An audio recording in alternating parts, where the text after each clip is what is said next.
Over the years, at the invitation of the Rencontre Vietnam, many world-famous scientists have come to this as a shaped land to meet, exchange experience, and gradually they have become close friends of Vietnamese scientists.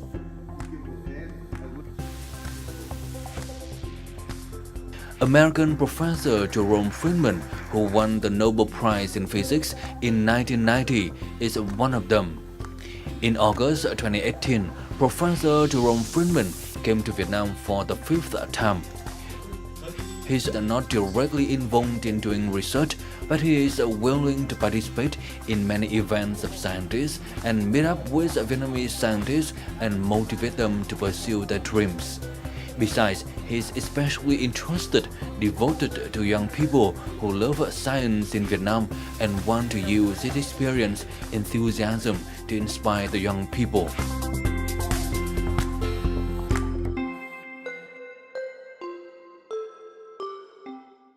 You are watching Sharing Vietnam on NetViet VTC 10. At the age of nearly 90, Professor Jerome Friedman often comes to Vietnam to meet with international as well as Vietnamese scientists, and especially to inspire and encourage students to study. So in today's program, let's have a talk with the Nobel laureate to know more about what he wants to share to Vietnamese scientists as well as to the public. Hello, Professor Jerome Friedman. Thank you very much for joining our program today. As far as I know, this is the fifth time you've been to Vietnam. Why did you come here so often? Well, I realized that Vietnam is a very special country. It's working its way up from a very impoverished state. I mean, after the war, they had very little here, and they've been actually developing very rapidly. And I think it's a country of enormous potential. And I say to myself, if I can help it, if they would like my help, I would be very happy to provide help in whatever way I can. And since I'm a scientist, my feeling is the best way I could help Vietnam is to try to inspire its students to actually develop and utilize their potential. I've given a number of popular talks. I don't do research anymore, so I don't give research talks, but I give popular talks. And the whole idea there is to get these students interested in the big questions, the conceptual ideas that science now has. And I don't try to get into great detail. I want them to understand the issues and what the questions are. And that's the kind of talk I give. You have met many Vietnamese physicists, so what are your thoughts regarding their abilities? Oh, look, the Vietnamese physicists have great abilities. I mean, I think the problem to some extent is they've been isolated and they haven't really interacted with the rest of the world very much. But, for example, they basically have all the basic skills that are required to do good science.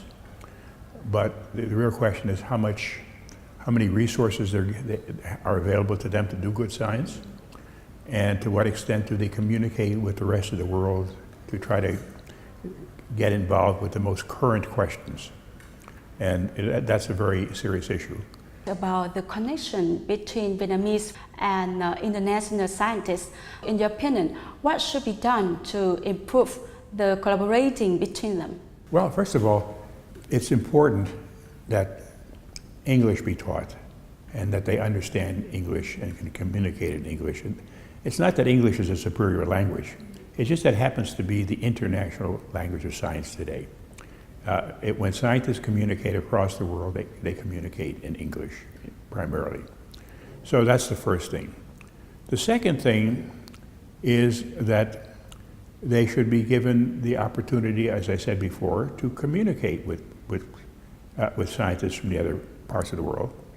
And I think, for example, the center provides the first opportunity where scientists come, the conference is here, and the Vietnamese young students and the young scientists can observe what's going on and communicate. So that's one aspect. The other aspect is to develop an institute here, which has been proposed, in which you bring scientists from the other parts of the world to spend time here, not just for 1 or 2 days or 3 days or 4 days at a conference, but to spend time here and work and collaborate with Vietnamese scientists and actually communicate continuously with students. That would be another way of doing it. So that's also a way of getting Vietnamese young people connected with the rest of the world.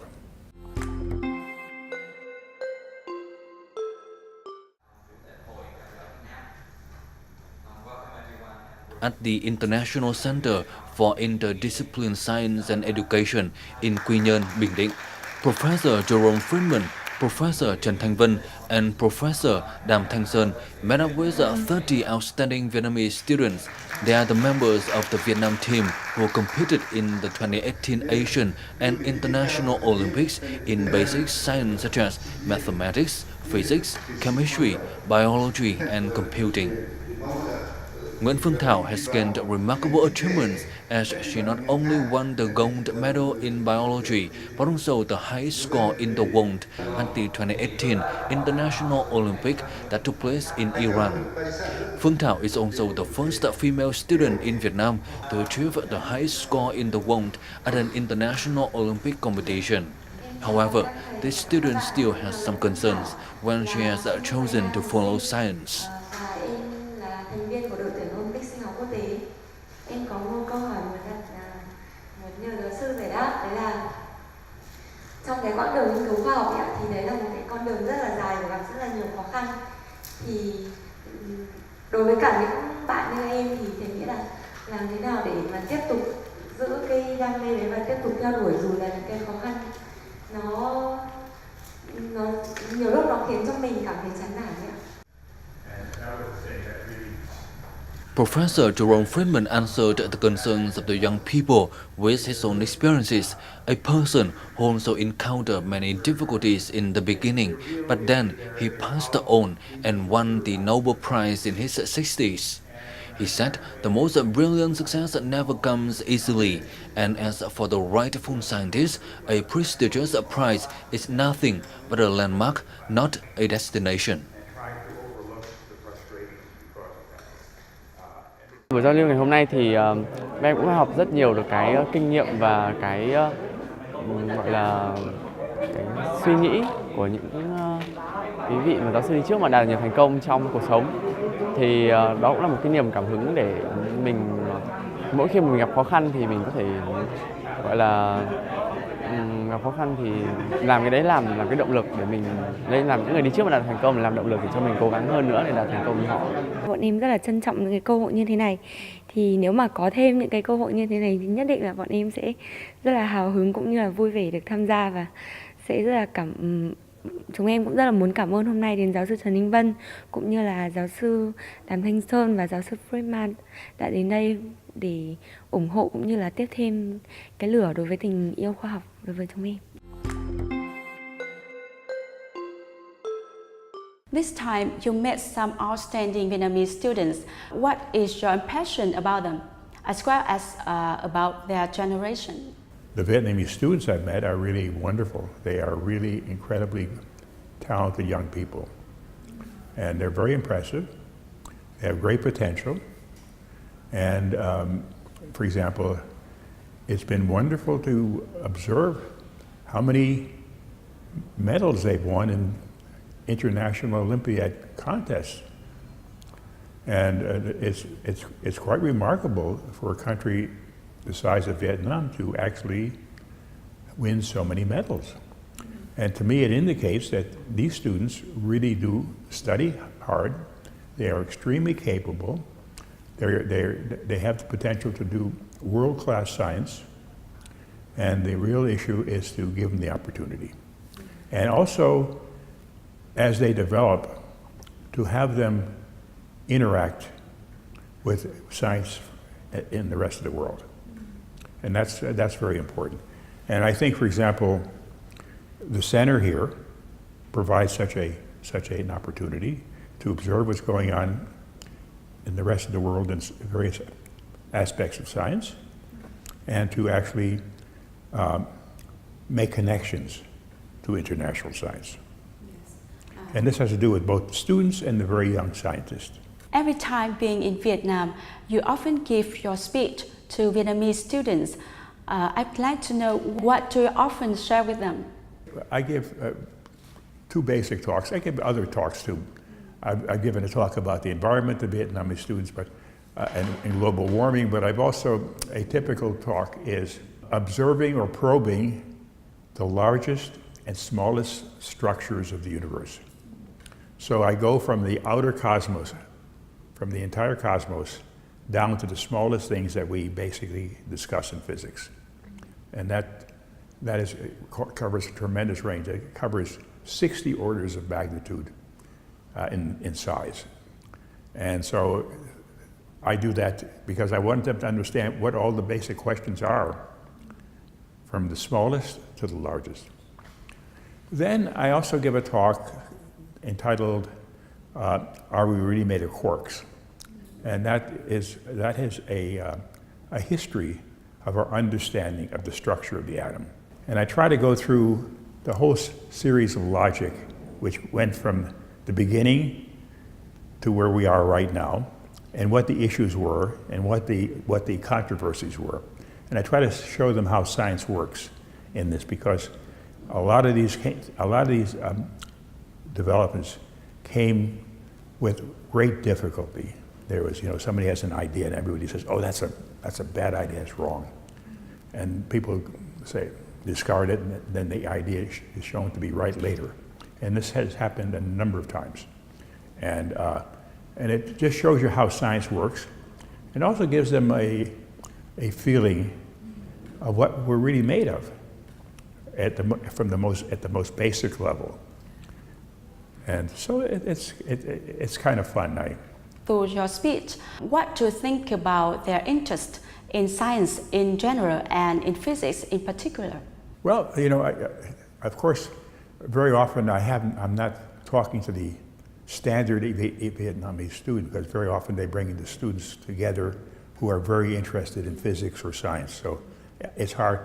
And those students have tremendous interest in science, and they ask very good questions. And it's quite clear that they think about these things quite deeply. In your opinion, what should Vietnam do to encourage students and young scientists to study and dedicate for science? First of all, you have to make it, the government has to think it's important. If the government thinks it's important, people will think it's important. The second requirement is that you have to make the investment to basically keep young people involved. And it is an investment, but it's an investment that pays off. You've heard of Wall Street, right? Where you can make investments, you lose money, you make money, but you could lose money. I really believe that a government investing in science and education will always profit from it. Thank you very much for your meaningful sharing. I think it would be very useful for not only Vietnamese scientists, but also for the youth who are interested in science. And that's all we have for this episode of Sharing Vietnam. For more information, please email us at sharingvietnam@netvietTV.net. Thanks for watching. Goodbye and see you again.